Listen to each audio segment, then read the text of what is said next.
আজকে আমি মশলা দিয়ে উচ্ছে বানাবো, যেন ছোটো ছোটো উচ্ছে নিয়েছি, এগুলো কেটে নেব।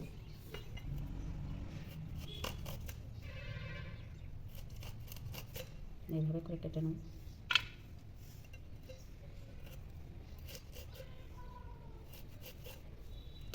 কাটা হয়ে গেছে, এখন এতে একটু লবণ হলুদ লাগিয়ে রেখে দেবো 1 ঘন্টার মতন। এতে বেশি তিতে থাকলে তিতেটা বেরিয়ে যাবে। ভালো করে ধুয়ে নিয়েছি, পেঁয়াজ কুচি, লঙ্কা কুচি, টমেটো কুচি নিয়েছি, আদা রসুন আর টমেটো পেস্ট নিয়েছি। কড়াইতে তেল দেওয়া হয়ে গেছে, এবার পেঁয়াজগুলো দিয়ে দেবো।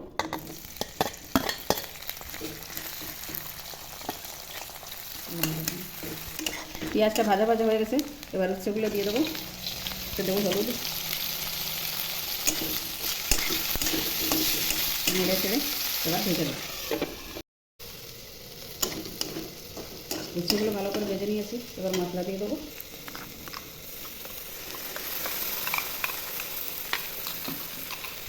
স্বাদ অনুসারে লবণ দিয়ে দেবো। এবার মশলার সঙ্গে ভালো করে ভেজে নেব।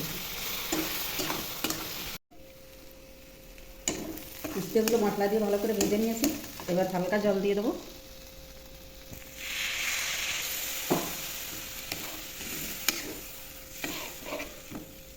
দু মিনিটের জন্য ঢেকে দেবো।